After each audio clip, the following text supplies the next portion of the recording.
Dire simplement « bravo », c'est bien, mais connaissez-vous toutes les autres façons de féliciter en français? Aujourd'hui, je vous propose de découvrir des expressions variées, du plus simple au plus sophistiqué, pour enrichir votre vocabulaire et impressionner votre entourage. Vous êtes prêts? Allons-y, à la barakatillah. Je vais vous proposer des situations et aussi la bonne expression pour dire bravo. La première situation, arriver à nager tout seul. La phrase qu'on devrait dire est la suivante. Fantastique, tu as enfin appris à nager tout seul. Deuxième situation, arriver à réparer un vélo sans aide. On va dire, bien joué, tu as réussi à réparer ton vélo sans aide. Dans le cas où ton idée a été retenue en équipe pendant une réunion, on va te dire, super, ton idée a été retenue par toute l'équipe. Une autre situation, trouver un cadeau parfait pour une occasion spéciale. On va dire la phrase suivante. Génial, tu as trouvé ce cadeau parfait pour ton ami. Si on veut par exemple féliciter un pianiste qui est bien joué au piano, on va lui dire excellent, ta performance au piano était incroyable ce soir.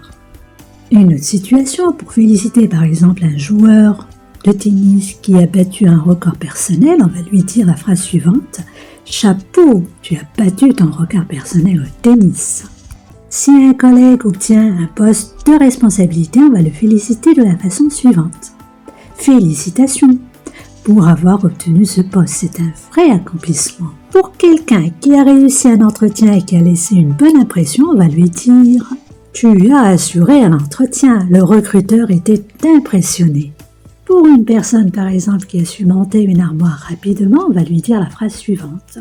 Impressionnant, tu as monté cette armoire tout seul en moins d'1 heure. Pour une personne qui a su bien organiser une fête, on va le féliciter de la façon suivante. Formidable, cette fête d'anniversaire était parfaitement organisée. Voyons maintenant des expressions plus sophistiquées. Pour une personne qui a nettoyé une plage dans le cadre d'une action bénévole, on va dire « Je te tire mon chapeau pour ton engagement à nettoyer la plage bénévolement ».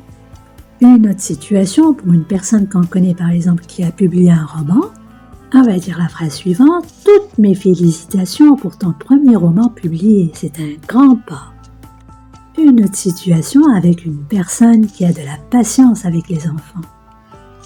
On va dire « C'est remarquable la patience dont tu fais preuve avec les enfants est admirable. » Une autre situation, réussir un examen après un travail acharné. On va dire la phrase suivante, tu as réussi cet examen haut la main, ton travail a payé.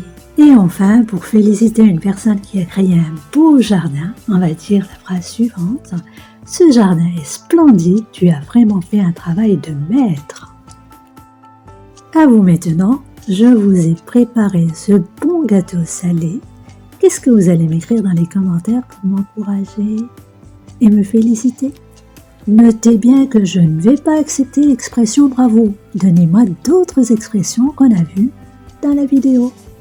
Et si vous voulez enrichir davantage votre vocabulaire en français, il vous suffira juste de cliquer sur la vidéo suivante. Sur ce, je vous dis à très bientôt.